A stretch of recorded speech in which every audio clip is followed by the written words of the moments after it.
नमस्कार दोस्तों, super coaching banking by textbook में आप सभी का स्वागत है। जैसा कि आप सभी को पता है कि एसबीआई क्लर्क का नोटिफिकेशन बहुत ही जल्दी आने वाला है। तो हम लोग एक क्वेश्चन सारे स्टूडेंट्स का होता है, चाहे वो एसबीआई क्लर्क का एग्ज़ाम हो, चाहे बाकी एग्ज़ाम भी हो। मैं एसबीआई क्लर्क के कॉन्टेक्स्ट के अंदर ये सारी चीज़ें आपको बताने वाला हूँ, एकदम स्पेसिफिक एसबीआई क्लर्क के लिए, क्योंकि काफ़ी सारे बच्चे से नए एकदम बिगनर हैं। वो एसबीआई क्लर्क का एग्ज़ाम टारगेट करेंगे, क्योंकि अब अपकमिंग जो नोटिफिकेशन आएगा नया, वो एसबीआई क्लर्क का ही आने वाला है। ठीक है। तो उसमें मैं आपको रीजनिंग की बताऊंगा कि रीजनिंग की अगर आपको तैयारी करनी है और आप एकदम बिगनर हैं कि सर मैंने तैयारी स्टार्ट ही की है, मुझे गाइडेंस चाहिए, एक रोड मैप चाहिए कि मैं तैयारी कैसे करूं, तो वो बात मैं यहाँ पर आप सभी के साथ में करने वाला हूँ। ठीक है। पूरा वीडियो ध्यान से देखना। इस वीडियो को देखने के बाद में, इस क्लास को देखने के बाद में आप सभी को एग्जैक्टली ये आइडिया हो जाएगा कि आपको रीजनिंग की तैयारी एकदम शुरू से शुरू करनी है, तो परफेक्ट तरीके से एक ज़्यादा से ज़्यादा मार्क्स लाने के लिए, सिलेक्शन कराने के लिए जो रीजनिंग में तैयारी की आवश्यकता होती है, वो सारी बातें इस क्लास में कवर हो जाएंगी। उसके बाद में आपको एक रोड मैप मिल जाएगा जिस पे चलने से आप अपना टारगेट अचीव कर पाएंगे। तो आज की क्लास में डिस्कस करेंगे कि रीजनिंग की तैयारी आप कैसे कर सकते हैं। अगर आप एकदम बिगनर हो, एकदम बेसिक से तैयारी करनी है, तो हम कैसे करेंगे। ठीक है। सबसे पहले आपको एक छोटी सी जानकारी दे देता हूं कि अगर आप लोग मेरे साथ जुड़ना चाहते हैं, मेरा जो भी प्रैक्टिस मटेरियल क्लासेस जो भी एसबीआई कलर की आने वाली है, सबकी इन्फॉर्मेशन चाहते हैं, तो मेरा एक टेलीग्राम ग्रुप है, इसको ज्वाइन जरूर कीजिएगा। टेलीग्राम पे जाके सर्च बार में इसको सर्च कर लीजिएगा, आपको टेलीग्राम ग्रुप मिल जाएगा, या फिर इस कोड को स्कैन कर लीजिएगा। यहाँ पे ज्वाइन करने से आपको practice PDF, mock test PDF वगैरह सारी की सारी यहाँ पर अवेलेबल हो जाएंगी। अब सबसे पहले हम लोग बात करते हैं कि जो भी एसबीआई क्लर्क का हमारा एग्जाम पैटर्न है, ठीक है ना, एसबीआई क्लर्क का। ठीक है, एसबीआई क्लर्क के कॉन्टेक्स्ट में बात कर रहा हूं मैं। ठीक है। एसबीआई क्लर्क का प्री का अगर एग्जाम पैटर्न हम लोग देखें यहाँ पर, ठीक है, तो आपका इंग्लिश में 30 क्वेश्चन आते हैं, 30 मार्क्स के, और 20 मिनट का टाइम मिलता है। प्री की, मेंस की, दोनों की बात करूंगा। न्यूमेरिकल एबिलिटी यानी कि मैथमेटिक्स के अंदर 35 मार्क्स आते हैं, 35 क्वेश्चन आते हैं, 20 मिनट का आपको टाइम मिलता है। अलग अलग फ्रेम में टाइम मिलता है, यानी कि 20 मिनट इंग्लिश के लिए अलग से, 20 मिनट न्यूमेरिकल एबिलिटी के लिए यानी मैथ्स के लिए अलग से। हम लोग हमारी बात करने वाले हैं रीजनिंग की। रीजनिंग में आपको 35 मार्क्स, 35 क्वेश्चन मिलेंगे, यानी कि 35 क्वेश्चन आपको सोल्व करने होंगे 20 मिनट में। तो हमारी स्ट्रेटेजी ऐसी होनी चाहिए कि हम 20 मिनट में ये 35 मार्क्स में से मैक्सिमम मार्क्स आउट ऑफ 35 कैसे ला सकते हैं, ऐसी स्ट्रेटेजी पे हम काम करें, ताकि हमारे 30 प्लस 101% बने एग्जाम के अंदर। तो उसी हिसाब से मैं सारी डिटेल के अंदर बात करूंगा, एक एक टॉपिक के ऊपर स्पेसिफिक बात करूंगा कि इस टॉपिक की कैसे तैयारी करनी है, इसको कितने टाइम में कर सकते हैं मैनेज, ये 20 मिनट को कैसे मैनेज करना है, सारी बातें करेंगे रीजनिंग के बारे में। तो एक बार एक छोटा सा हल्का सा, जिस नया बच्चा है, नया स्टूडेंट है, उसको पता नहीं हो, थोड़ा पैटर्न बता देता हूँ। प्री एग्जाम आपका क्लियर होता है तो आप एसबीआई क्लर्क मेंस एग्जाम के अंदर बैठते हैं। ठीक है। तो वहां पर आपको 4 सब्जेक्ट मिलते हैं। General English 40 question, 40 marks, 35 minutes का इसको टाइम मिलेगा। क्वांटिटेटिव एप्टीट्यूड के लिए 50 क्वेश्चन आएंगे, 50 मार्क्स के होंगे, 45 मिनट का टाइम मिलेगा। Reasoning ability and computer aptitude, मैं सारा सिलेबस आपको बता दूंगा। कंप्यूटर के क्वेश्चन कम ही पूछे जाते हैं, ज्यादातर रीजनिंग के ही पूछे जाते हैं। मान के चलो लगभग सारे क्वेश्चन से रीजनिंग के ही पूछे जाएंगे। तो 50 क्वेश्चन, 60 मार्क्स के, 45 मिनट का समय आपको मिलेगा। जनरल एंड फाइनेंशियल अवेयरनेस यानी करंट अफेयर, फाइनेंशियल अवेयरनेस, ठीक है, बैंकिंग के बारे में जो क्वेश्चन पूछता है, 50 क्वेश्चन पूछता है, 50 मार्क्स के होते हैं, 35 मिनट का आपको अलग से टाइम दे देता है। हम हमारे रीजनिंग सेक्शन की बात करते हैं। ये कंप्यूटर एप्टीट्यूड लिखा हुआ है, ज्यादातर क्वेश्चन रीजनिंग के ही होते हैं, आप ये मान के चलो। इसमें देखेंगे ध्यान से कि 50 क्वेश्चन आते हैं और सबसे ज्यादा मार्क्स 60 मार्क्स के आते हैं, और 45 मिनट के टाइम फ्रेम में हमें करने होते हैं।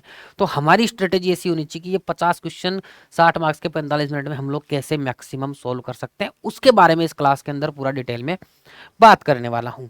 अब सबसे पहले प्री की बात करेंगे। देखो, सिलेबस प्री की बात करेंगे, एक टॉपिक बताऊंगा मैं कैसे, फिर मेंस की बात करेंगे, और मेंस में एक ये अलग सा सेक्शन आता है, इसकी भी हम लोग अच्छे से बात करने वाले हैं। ठीक है। चलो आ जाओ। अब प्री के सिलेबस की बात कर लेता हूं मैं। एक इनइक्वालिटीज टॉपिक होता है। अगर आप बिल्कुल शुरुआती दौर के अंदर तैयारी कर रहे हैं, तो आप मान के चलो इनइक्वालिटीज आपके लिए शुरुआत में शायद आपको इजी लगे ना लगे, मैं बोलता हूं सबसे इजीएस्ट टॉपिक है।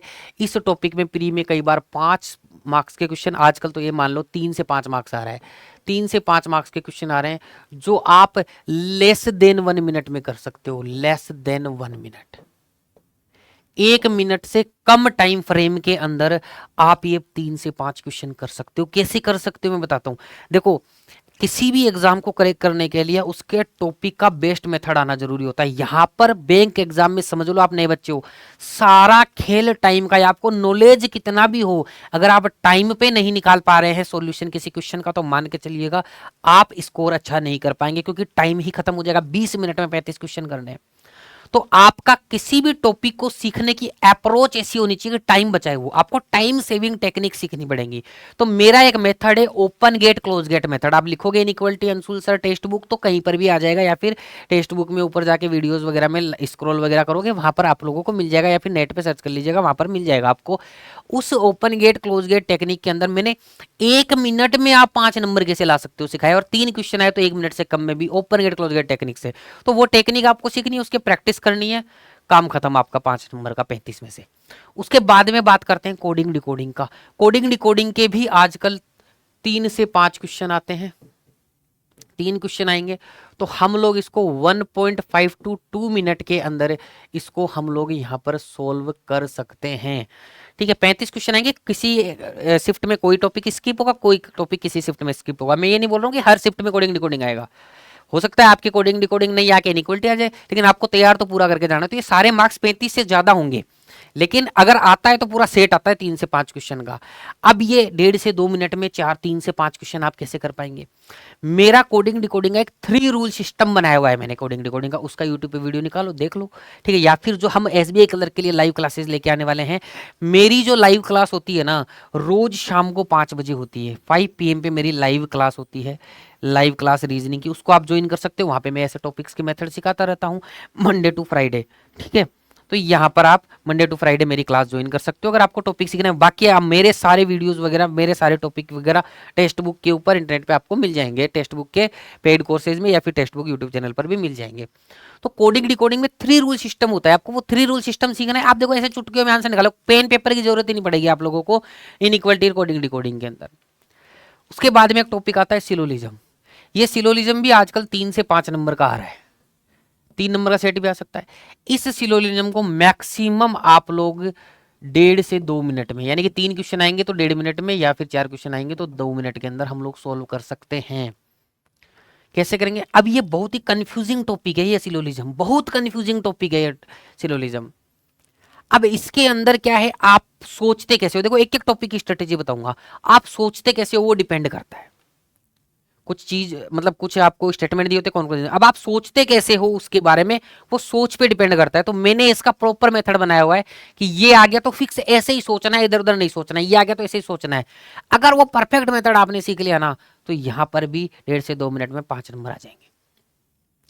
ये हो गया ब्लड रिलेशन और डायरेक्शन सेंस। ब्लड रिलेशन में एक ब्लड ट्री होता है, और डायरेक्शन डिस्टेंस में एक डायरेक्शन का हम लोग वो डायग्राम बनाते हैं। इन 2 टॉपिक 3 टॉपिक को मिला के मान के चलो आप 5 मार्क्स आते हैं, ठीक है। ये 5 मिनट 5 क्वेश्चन भी आप 2 से 2.5 मिनट के अंदर आराम से कर सकते हो। 5 क्वेश्चन 2 से 2.5 मिनट के अंदर कैसे करोगे? ये 5 नंबर के क्वेश्चन 2 से 2.5 मिनट के अंदर। देखो ऐसा हो सकता है कि ब्लड रिलेशन के 3 क्वेश्चन आ जाए, रैंकिंग के 2 आ जाए।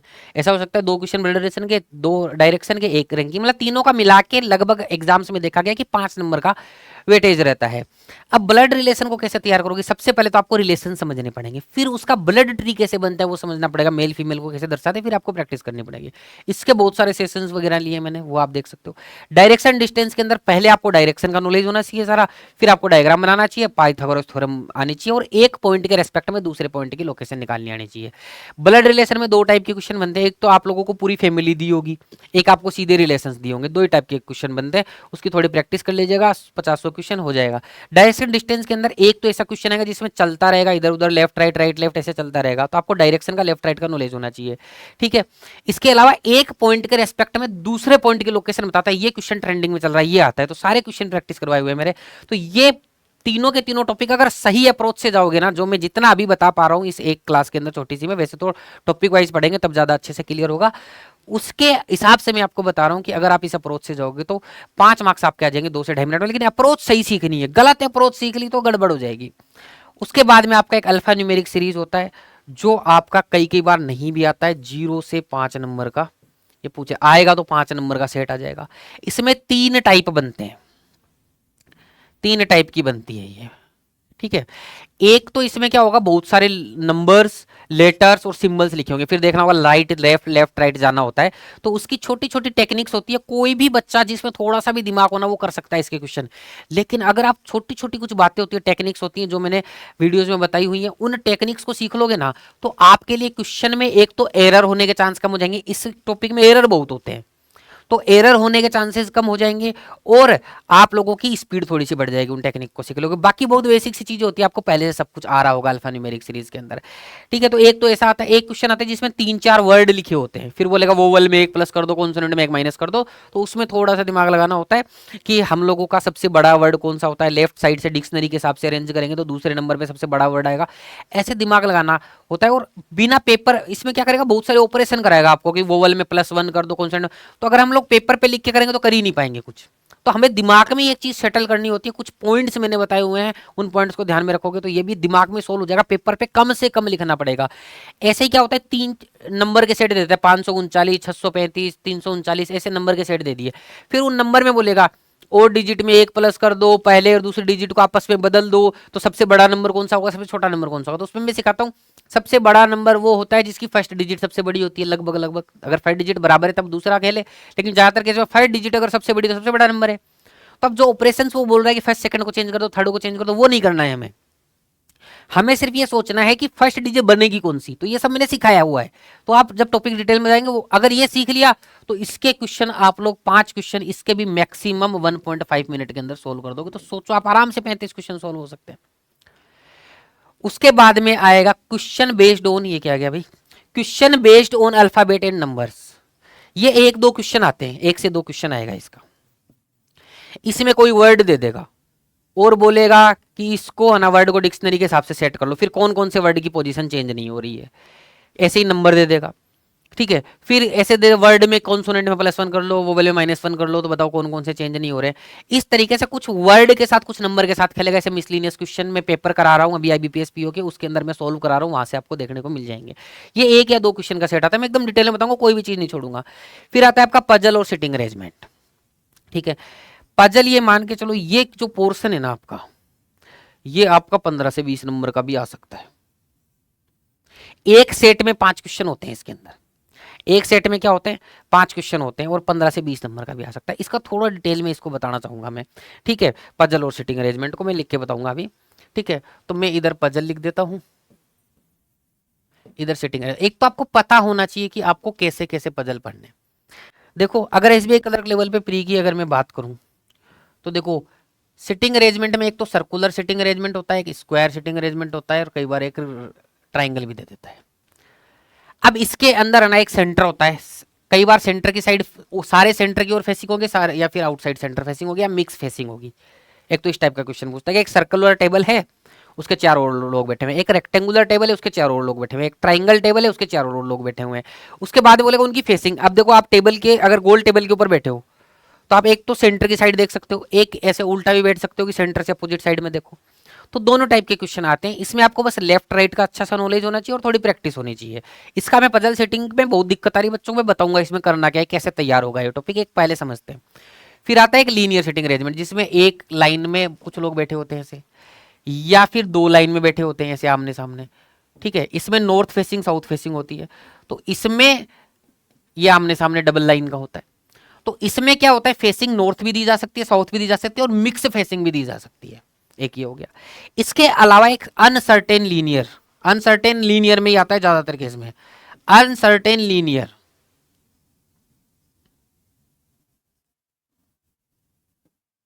Linear sitting arrangement.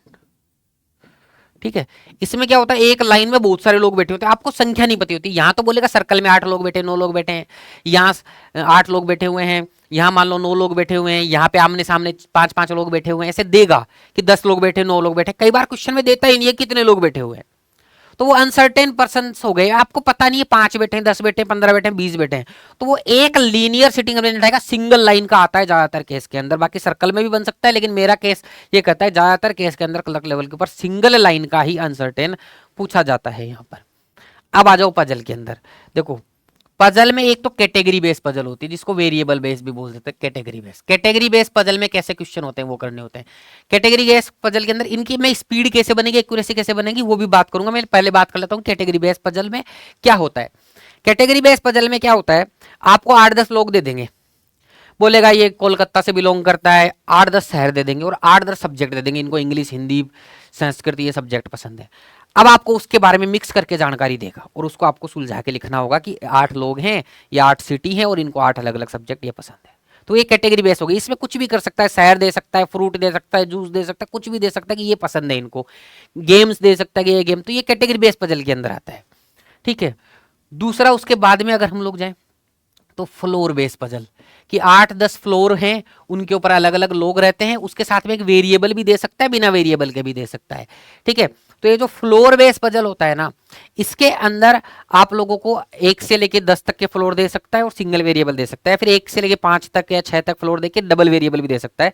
एक तो ये बोल सकता है कि भाई 8-10 फ्लोर पे नाम दे देगा कि ये लोग रह रहे हैं, ABCDFGHIJ ये रह रहे हैं, साथ में ये भी दे सकता है कि अलग अलग शहर से रहते हैं, इनको अलग अलग सब्जेक्ट पसंद है, ऐसे भी दे सकता है, वेरिएबल भी प्लस कर सकता है। ठीक है, तीसरा आता है एक floor and flat. Floor and flat, इसमें क्या होता है, इस फ्लोर एंड फ्लेट में क्या होता है, फ्लोर दिए होते हैं, साथ में कुछ फ्लेट भी दे देता है कि हर फ्लोर पे 2 फ्लेट होंगे। तो इसमें जो डायरेक्शंस होती है ना, नॉर्थ वेस्ट साउथ वेस्ट, उसका रोल आ जाता है पूरा। मैंने बहुत सारे क्लासेस ले लिए हैं टेक्स्ट बुक के ऊपर, इसके यूट्यूब चैनल के ऊपर, आप जाके देखिएगा, बिल्कुल क्लियर हो जाएगा आप लोगों के। और आजकल ये ट्रेंडिंग में चल रहा है। और इसमें बताता हूँ, प्री में आएगा तो वेरिएबल नहीं आएगा इसके साथ में, सिर्फ ये देगा 10 लोग रहते हैं, 5 फ्लोर हैं, 2 फ्लैट हैं बस। और इसमें डायरेक्शन का बहुत नॉलेज है, चाहिएगा होगा आपको। फ्लोर एंड फ्लैट हो गया। उसके बाद में इसके जैसा एक बॉक्स पजल बनता है। ठीक है, एक कंपैरिजन बेस बनता है। बॉक्स का मतलब बॉक्स रखे होते हैं ऊपर नीचे, जैसे फ्लोर में ऊपर नीचे आदमी रहते हैं, वैसे बॉक्स में ऊपर नीचे लाल colour, black colour, blue colour, green colour, ऐसे बॉक्स रखे रहेंगे। या फिर ऐसे बोल देगा कि इस बॉक्स में इतनी चॉकलेट है, ये है वो है, इस तरीके से। तो बॉक्स पजल हो गया। उसके बाद में आपका आता है टाइम बेस पजल, ये बहुत इंपॉर्टेंट है।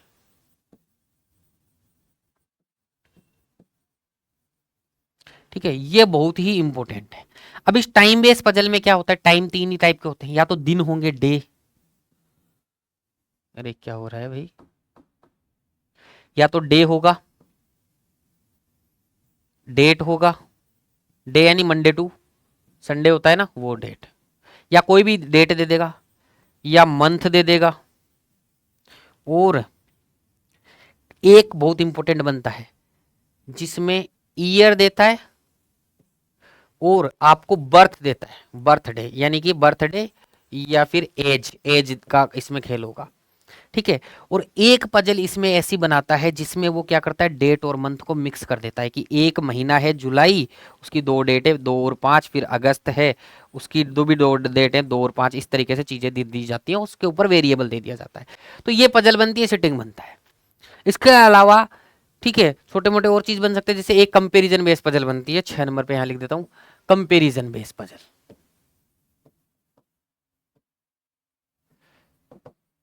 ठीक है, अब इसको ऑर्डर रैंकिंग में भी पढ़ लेते हैं हम लोग। ठीक है, जैसे 8-10 लोग दे दिए, उनके अलग अलग वजन है, ए का वजन बी और सी से ज्यादा है, डी का वजन ई और एफ से ज्यादा है, इस तरीके से कुछ जानकारी दी होगी, फिर आपको सीक्वेंस में लगाना होता है उनको। इन सब की क्लासेज, जो सारी क्लासेज मैंने टेक्स्ट बुक पे ले ली हैं, पर इनमें कॉन्सेप्ट सीखने लायक ये होता है कि आपने प्रैक्टिस कर ली बस, और आपको पता लग गया कि लैंग्वेज में क्या क्या बोल रहा है। यानी कि एक तो लैंग्वेज का पता लगना चाहिए कि कौन सी लैंग्वेज में क्या होता है, प्लस कुछ इसके बेसिक्स होते हैं, पहले तो वो सीखने हैं। वो आपको एक टीचर सिखा सकता है, मैं सिखा सकता हूं। उसके बाद में भाई इसका रामबाण एक इलाज है, प्रैक्टिस प्रैक्टिस प्रैक्टिस प्रैक्टिस। जब तक प्रैक्टिस नहीं करोगे सिटिंग पजल में स्पीड बनेगी ही नहीं, समझ बनेगी नहीं। शुरुआत में करोगे गलत होंगे, ठीक है, लेकिन अप्रोच सही होनी चाहिए। तो वो अप्रोच आप सीख सकते हो। कहां से सीखोगे, मेरी बहुत सारी क्लासेस पड़ी हुई है जो मैंने आईबीपीएस क्लर्क, पीओ, आरआरबी के लिए यहाँ पर ली है टेक्स्ट बुक यूट्यूब चैनल पे। या फिर कोई भी आपको पजल समझ में नहीं आ रही, वो पजल लिखो और आगे मेरा नाम लिख दो, टेक्स्ट बुक लिख दो, आ जाएगा उसका क्लास, जो भी मैंने पीछे की क्लासेस ली हैं यहाँ पर। ठीक है, वहां से आपको एक क्वेश्चन का लेवल पता लग जाएगा, वहां से आपको क्वेश्चन की अप्रोच पता लग जाएगी। उसके बाद आपको प्रैक्टिस करनी है भाई। और जो प्रैक्टिस मटेरियल है पजल वगैरह का सारा मेरे टेलीग्राम के ऊपर अवेलेबल है, जिसका मैंने शुरुआत में बताया था आप लोगों को। तो इस तरीके से पजल और सेटिंग को आपको तैयार करना है। अप्रोच डेवलप करनी है, बेसिक सीखना है और लैंग्वेज समझना सीखना है। कई बार क्या होता है कि कहता कुछ है, हम समझ कुछ ही जाते हैं इसके अंदर, तो वो नहीं करना है। तो ये आपका पजल और सिटिंग यहाँ पर इस तरीके से बनता है। मैं उम्मीद करता हूँ ये आप लोगों को समझ में आया होगा कि भाई सर पजल और सिटिंग कैसे, कितने टाइप के बनते हैं और क्या, पहले तो पता होना चाहिए। ये प्री का हो गया। इसके अलावा दो टॉपिक ऐसे हैं जो जनरली प्री में नहीं पूछे जाते हैं, लेकिन एसबीआई का एग्जाम है भाई, कुछ भी हो सकता है, तो मेंस में तो हम तैयार करेंगे करेंगे, प्री के अंदर भी पूछा जा सकता है। यहाँ पर data sufficiency, input output, input output के वेरी लेस चांस, बहुत कम चांस है, लेकिन तैयार करके जाना है आपको। ठीक है, आएगा तो सिंपल आएगा, इसके चांसेस ज्यादा है। डाटा सफिशिएंसी आता है एसबीआई क्लर्क के अंदर। तो ये डाटा सफिशिएंसी है क्या, मैं बताता हूं थोड़ा सा टॉपिक। अगर किसी को ये सारे टॉपिक आते हैं तो डाटा सफिशिएंसी भी आता है, बस क्वेश्चन पूछने का तरीका उसमें अलग होता है, टॉपिक यही होते हैं। तो आप डाटा सफिशिएंसी में क्या होगा, हर टॉपिक के जब क्वेश्चन करो तब दो चार डाटा सफिशिएंसी के भी उस टॉपिक के ऊपर बेस्ड क्वेश्चन कर लेना। तो क्वेश्चन तो वही होगा ब्लड रिलेशन से, लेकिन पूछने का तरीका अलग होगा, उसी को डाटा सफिशिएंसी बोल देंगे। इनपुट आउटपुट एक ऐसा टॉपिक है जिसमें कुछ इनपुट दिया होगा, कुछ स्टेप्स आपको फॉलो करनी होंगी, फिर अगले जो भी उसका आउटपुट बनेगा उस पर क्वेश्चन पूछेगा। ये मेंस के अंदर आता है। तो इसकी क्लासेस भी मैं अभी लूंगा आने वाले टाइम पे। बाकी एसबीआई क्लर्क के टाइम पे मैं बहुत सारी क्लासेस आप लोगों की लगाने वाला हूं, तो उस टाइम पे ये सब चीजें अपन कवर करेंगे। लेकिन मैंने एक अप्रोच, एक आइडिया देने का, एक रोड में बताने की कोशिश की। मैं टॉपिक वाइज इसलिए बता रहा हूं क्योंकि आप सभी लोगों को हर टॉपिक की सही अप्रोच सीखनी है, उसके बाद तो प्रैक्टिस ही काम आएगी भाई, उसके बाद तो प्रैक्टिस ही काम आएगी। अब आ जाओ, ये सब आपने देखो, अब इसको पढ़ना कैसे वो भी बताता हूं मैं। सबसे पहले टॉपिक वाइज पढ़ना है, कॉन्सेप्ट। एक टीचर को भी पकड़ लो, मेरे से पढ़ लो, किसी और से पढ़ लो, जहां से पढ़ना है पढ़ लो। उसकी सही अप्रोच कम टाइम में सोल्व होने वाली सीखनी है। पहली बात, कॉन्सेप्ट पढ़ लिया। उसके बाद में हर टॉपिक के 100 से 200 क्वेश्चन पर्टिकुलर सोल्व करने, और उसके बाद में डेली मॉक टेस्ट लगाओ और मिक्स क्वेश्चन प्रैक्टिस करो, जहां से भी पीडीएफ वगैरह, जहां से भी कंटेंट मिलता है, और टाइम पे रिवीजन करते रहो। ये हो गया। अब बात कर लेते हैं मेंस की। मेंस में क्या होता है, देखो मेंस में वही सिलेबस है सारा का सारा। मेंस में क्या होता है, inequality, coding decoding, syllogism, blood relation, direction, distance. ठीक है, इसमें से कोडिंग डिकोडिंग हटा दो, कोडिंग डिकोडिंग भी रहने दो। ठीक है, इसको कोड फॉर्मेट में लिख लेता है, कोडेड फॉर्मेट में। जैसे इनइक्वलिटी को भी कोड लिख देगा, ऐसे लिख देगा ए स्टार बी का मतलब है ए ग्रेटर देन बी। अब ग्रेटर देन की जगह वो हर जगह स्टार लिखेगा बस। ऐसे ही सिलोजिज्म के अंदर सम ए आर बी को ए स्टार बी लिख देगा। ए बी की माता है, इसको लिख देगा ए स्टार बी। तो आपको वैसे लैंग्वेज तो इस पे कोडेड कर देगा। ठीक है, इसमें कोडेड कर देगा। ये मैंने अभी पेड बेच जो हुआ था मेंस में, उसके अंदर पढ़ाया था। कोडिंग डिकोडिंग में क्या करेगा, कोडिंग डिकोडिंग को, अरे कोडिंग डिकोडिंग को इस सबसे हटा लेना। इसमें कोडेड में क्या क्या आएगा वो मैं ऐड कर देता हूँ कि कोडेड किस किस का पूछेगा। सिलोजिज्म को कोड कर देगा, ब्लड रिलेशन को कर देगा, डायरेक्शन को कर देगा। इस कोडिंग डिकोडिंग में क्या करेगा, थोड़ा सा लेवल प्लस कर लेगा और इसमें कुछ अलग टाइप के क्वेश्चन बनते हैं। लेवल प्लस कर लेगा इसका भाई। कोड को डिकोड करना थोड़ा सा मुश्किल हो जाएगा, यहाँ पर थोड़ा लेवल अप कर लेगा, बाकी कॉन्सेप्ट वही रहेगा। चाइनीज कोडिंग डिकोडिंग तो आपको आनी चाहिए। सिलोलिज्म में कोडेड सिलोलिज्म तो पूछेगा ही पूछेगा, साथ में आपको रिवर्स सिलोलिज्म भी पूछ सकता है। प्री में पूछेगा स्टेटमेंट दिया, कंक्लूजन सही है कि नहीं गलत है। मेंस में पूछ सकता है कंक्लूजन दिया, कौन से स्टेटमेंट सही होंगे, उल्टा पूछ लेगा, तो उसमें थोड़ा टाइम ज्यादा लगने की संभावना हो जाती है। लेकिन मेरा एक मेथड है जिसको मैं बोलता हूं ऑप्शन एलिमिनेशन मेथड। हम उसमें ऑप्शन एलिमिनेट करते हैं तो वहां से रिवर्स सिलोजिज्म बहुत आसान हो जाता है। मैं बोलता सीधे वाले सिलोजिज्म से भी आसान होता है, कम टाइम में हो जाता है। तो वो टेक्निक आपको सीखनी पड़ेगी, इसकी भी क्लास मैंने ली हुई है। उसके बाद ब्लड रिलेशन, डायरेक्ट डिस्टेंस में कॉन्सेप्ट वही है, कोडेड फॉर्म में लिख देगा। ऑर्डर रैंकिंग इन सब के अंदर लेवल प्लस कर लेगा भाई, लेवल प्लस करेगा इसके अंदर, और कुछ भी नहीं होगा। लेकिन पजल और सिटिंग अरेंजमेंट में क्या करेगा, लेवल तो प्लस करेगा, जो करेगा ही साथ में या तो वेरिएबल ज्यादा बढ़ा देगा या फिर किसी टॉपिक को पजल और सिटिंग के साथ मिक्स कर देगा। यानी कि जैसे ब्लड रिलेशन को सिटिंग के साथ मिक्स कर दिया, डायरेक्शन को पजल के साथ मिक्स कर दिया, किसी के दो टॉपिक को मिक्स कर दिया, रैंकिंग को किसी फ्लोर पजल के साथ मिक्स कर दिया।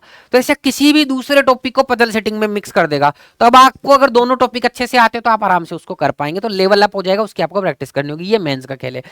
अब मेंस के अंदर जो मैंने बताया था ना आपको, डाटा सफिशिएंसी, जो दो लास्ट में टॉपिक बताए थे, डाटा सफिशिएंसी और इनपुट आउटपुट, ये भी आपको मेंस के लिए भी ध्यान में रखना है, इनपुट आउटपुट। ठीक है, डाटा सफिशिएंसी में वही टाइप के क्वेश्चन पूछेंगे, बस लेवल अप हो जाएगा। इनपुट आउटपुट में भी थोड़ा सा लेवल अप होगा प्री से। ठीक है, वैसे भी इनपुट आउटपुट तो कोर मेंस का ही टॉपिक है। ठीक है, तो ये इस तरीके से आपको तैयार करना है। मेंस में कुछ पोर्शन 8 से 10 नंबर का ऐसा आता है जो बिल्कुल अलग होता है प्री से। वो होता है ये वर्बल रीजनिंग, जिसमें आपको ना कुछ कंडीशन देगा, देश दुनिया भर की किसी कंपनी कोई भी बात बोल देगा, कि इस कंपनी ने ऐसे ऐसे प्रॉफिट किया, इस कंपनी का डायरेक्टर ये है, उसने ये किया वो किया। उसके बाद में पूछेगा इसका कंक्लूजन क्या निकलेगा, इसका इफेक्ट क्या होगा, इसका एसेसन क्या होगा। ठीक है, इसको आपको बिल्कुल अलग से पढ़ना पड़ेगा, बिल्कुल अलग से पढ़ना पड़ेगा इसको।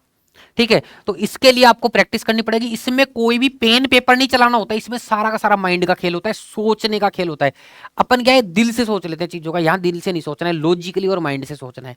आपको करना कुछ भी नहीं है, कोई ये कंडीशन दी होगी, नीचे कुछ लिखा होगा, आपको बताना होगा ये इसका कंक्लूजन हो सकता है, नहीं हो सकता है, आर्गुमेंट हो सकता है, नहीं हो सकता है, एजम्पशन हो सकता है, नहीं हो सकता, कोर्स ऑफ एक्शन हो सकता है, नहीं होता है, ये कोज इफेक्ट है कि नहीं है, असर्शन रीजन है कि नहीं है, पैसेज एंड इन्फरेंस है कि नहीं है, ये पढ़ना पड़ेगा। इसके लिए आपको प्रॉपर हर एक टॉपिक की अलग से क्लास लगानी पड़ेगी और अपने माइंड को सेटअप करना पड़ेगा कि मेरे को सोचना ऐसे ही है। तो माइंड में थिंकिंग प्रोसेस है ना, वो ठीक कर लिया, उसका ये टॉपिक भी करेक्ट हो जाएगा। ठीक है, तो ये बिल्कुल अलग पोर्शन है 8 से 10 नंबर का जो यहाँ पर मेंस में पूछा जाता है। तो इस तरीके से आप मेंस की रीजनिंग तैयार कर सकते हो। अब रीजनिंग के अंदर एक बात आती है कि सर स्पीड और एक्यूरेसी कैसे आएगी। देखो, अगर मेथड सही है, प्रैक्टिस अच्छी है, तो एक्यूरेसी बिल्कुल बनी रहेगी, क्योंकि जल्दबाजी में गलती होती है। अगर मैंने प्रैक्टिस इतनी कर रखी है और उन गलतियों को सुधार लिया है, जैसे मैं मॉक टेस्ट दूंगा आज, मेरे से कई बार कुछ माइनर गलतियां होती है, माइनर गलतियों से कुछ चीजें गलत हो जाती हैं, तो मैं क्या करूंगा, उन गलतियों को धीरे धीरे, पहले मॉक में जो गलती हुई दूसरे में सुधारूंगा, दूसरे मॉक में जो गलती हुई तीसरे में सुधारूंगा, धीरे धीरे करके वो माइनर मिस्टेक्स सही कर लूंगा। पहले मॉक में 2 ऐसे क्वेश्चन हैं जिनका मेरे को कॉन्सेप्ट नहीं पता था, मैंने सीख लिया, ऐसे करते करते सारे मॉक में करूंगा, सारे नए कॉन्सेप्ट सीख जाऊंगा। तो छोटी छोटी गलतियां सुधार ली, सारे कॉन्सेप्ट सीख लिए, एक्यूरेसी बन जाएगी अगर सही मेथड सीख रहे हो। तो स्पीड, स्पीड कैसे बनेगी? स्पीड का भाई खेल है प्रैक्टिस। मैं आपको एक सिंपल सा एग्जांपल बता देता हूं। आप मान लो कहीं पर जा रहे हो एक जगह से, स्पीड का रिलेशन प्रैक्टिस से तो है ही, उसके अलावा एक चीज और बता रहा हूं मैं आपको। जैसे मान लो कॉन्सेप्ट क्लियर होगा ना, प्रैक्टिस एंड कॉन्सेप्ट, कॉन्सेप्ट भी क्लियर होना चाहिए, एकदम शार्प क्लियर होना चाहिए। जैसे मान लो आप अपने घर से स्कूल में जाते थे बचपन में, मान लो फॉर एग्जांपल, मान लो पैदल ही जा रहे हो, 5 मिनट के डिस्टेंस पे स्कूल है, या फिर कहीं भी जा रहे हो पड़ोस में, आपके अंकल के घर, कहीं भी जो आस पड़ोस में घर है आपके, तो आपने एक जगह से चलना स्टार्ट, आप बचपन से वहां पे 100 500 1000 2000 आपको गिन ही नहीं सकते, इतनी बार गए हुए हो आप। तो आपको कभी भी उस गली में जाने से कंफ्यूजन होगा, तो आप फटाफट पहुंच जाएंगे। आप किसी नए शहर में गए, आप तैयार है इधर जाऊं, इससे पूछता हूं, उससे पूछता हूं, लेट हो जाओगे। तो आपकी वहां की प्रैक्टिस बहुत शानदार है, प्रैक्टिस शानदार है तो एक क्लियरिटी है कि यहीं से जाना है। तो अगर कॉन्सेप्ट शानदार है और उस कॉन्सेप्ट की प्रैक्टिस अच्छे से की हुई है, तो क्वेश्चन देखा सीधा पेन चलेगा। अगर कॉन्सेप्ट क्लियर नहीं है, प्रैक्टिस अच्छी नहीं, क्वेश्चन पहले पढ़ेंगे, सोचेंगे यार क्या करूं, इसमें ऐसा था वैसा था, क्या था, टाइम खराब होगा। यहाँ स्पीड खराब होती है, बस यही लॉजिक है स्पीड का, बाकी स्पीड बनती चली जाएगी। अब मैं एक छोटा सा प्रश्न और बोल, जो आपका रहता है जनरली, सर सिटिंग अरेंजमेंट और पजल में तो मेरी स्पीड बनती नहीं है सर, मैं कुछ भी कर लूं चाहे। तो मैं आपको बोल रहा हूँ आप मत बनाओ एक बार स्पीड, अगर आप बिगनर हो, मन नहीं बनानी है, स्पीड पे काम करना ही नहीं है, एक बार छोड़ दो आप एक स्पीड। पहले आप कॉन्सेप्ट सीख के सोल्व करना सीखोगे, चाहे सिटिंग अरेंजमेंट मेरे को 15 मिनट लग रहे हैं, लगने दो, सोल्व करना है। उससे क्या होगा, आप कॉन्सेप्ट सीखोगे, लेफ्ट राइट का अच्छे से सीखोगे, जो गलतियां करोगे उसको सुधारोगे, पजल में क्या गलती कर रहा हूँ, कौन सी पजल में क्या मिस्टेक हो रही है, क्या मैं सोच नहीं पा रहा हूँ, कोई इन्फॉर्मेशन मिस कर रहा हूँ, गलतियां मेरे से कैसी कैसी होती हैं, वो सारी आपने ऑब्जर्व की, उसके बाद में सबको सुधार लिया। ठीक है, अब आप क्या करोगे, आपने सबसे पहले सीखना है, सही अप्रोच और कॉन्सेप्ट सीखना है, चाहे टाइम लगे। सिटिंग अरेंजमेंट पजल में शुरू में टाइम लगता है, एक बार में स्पीड नहीं बनती है। कॉन्सेप्ट सीख गए, अब आपसे सोल्व होने लग गए, फिर आप टाइमर लगा के सोल्व करने का प्रयास करो, कभी 4 मिनट में सोल्व होगा, फिर आगे 3.5 में भी होगा, कभी 2 में भी होगा, कभी 1 मिनट में भी सोल्व होगा, ऐसे फिर आपकी स्पीड बढ़ती चली जाएगी। और कॉन्सेप्ट सीखने के बाद में जब तक आप 1000 सेट प्रैक्टिस ना कर लेना, तो किसी भी टीचर की क्लास में जाके कमेंट मत किया करो कि सर मेरी स्पीड नहीं बन रही। प्रैक्टिस नहीं है भाई, बच्चे 5-5 हजार भी प्रैक्टिस कर डालते, रोज के 50 पजल निकालते कुछ लोग, वो एग्जाम तक जाते हैं पता नहीं कितने निकाल देते हैं। तो 1000 सेट में अभी मान लो इतना टाइम है, एसबीआई क्लर्क जब तक आएगा तब तक तो आप निकाल सकते हो रोज क्वेश्चन। इसके बाद बोलना कि सर स्पीड नहीं बनी, कॉन्सेप्ट सीखना, उन्हीं कॉन्सेप्ट उन्हीं अप्रोच से इतनी प्रैक्टिस कर लेना, यहां भी स्पीड बनेगी, गलती भी नहीं होगी, धीरे धीरे सब रिमूव हो जाए। लेकिन शुरुआत में ना गलती भी होगी, गलत होगा, सिटिंग अरेंजमेंट फंस जाओगे, 15-20 मिनट लग गए सर निकल ही नहीं रहा, सब दौर आएगा, सब दौर से जूझो आप, निकलते जाओ निकलते जाओ, लगे रहो बस। आप देख रहा 2-3 महीने लगे रहोगे रोज, अगर आप लोग 10-20 सेट सोल्व करोगे ना, मैं गारंटी देता हूं आप 2 महीने बाद बात कर लेना मेरे से, आप खुद बोलोगे सर सिटिंग अरेंजमेंट पजल तो सबसे आसान लग रहा है मेरे को। तो ये छोटा सा एक काम कर लोगे आप लोग, सारी चीज़ें हो जाएंगी। प्रैक्टिस करने से लैंग्वेज भी समझ में आने लग जाएगी, जल्दी हाथ भी चलने लग जाएगा, हर क्वेश्चन को फटाफट कैसे टैकल करना है वो समझ में आने लग जाएगा। लेकिन इतने प्रैक्टिस होनी चाहिए। बाकी जो टॉपिक्स है ना, जैसे इनइक्वलिटी, सिलोजिज्म, ये सब टॉपिक में है ना कॉन्सेप्ट बेस्ड टॉपिक है, इनको आराम से कर सकते हो, कोई ज़्यादा वाली दिक्कत वाली बात नहीं है। ठीक है भाई, तो आज के लिए इतना ही। मैंने एक रोड मैप आपको दे दिया है, उम्मीद करता हूँ इस रोड मैप पे चल के आपको सक्सेस मिलेगी। मैंने मेरे को जितना नॉलेज था उस हिसाब से बेस्ट बताया। बाकी मैं रोज शाम को 5 बजे मंडे से फ्राइडे तक आप लोगों के साथ लाइव आता हूँ super coaching banking by textbook YouTube channel के ऊपर, और रीजनिंग के बहुत ही शानदार शानदार क्वेश्चंस और प्रैक्टिस हम लोग यहाँ पर करते हैं। तो आप लोग मेरे साथ जरूर से जुड़िए। ठीक है, एक कूपन कोड है अंशुल, ये कूपन कोड किस लिए है मैं बता देता हूँ। एक छोटा सा ऑफर चल रहा है टेक्स्ट बुक की तरफ से, रक्षाबंधन सेल।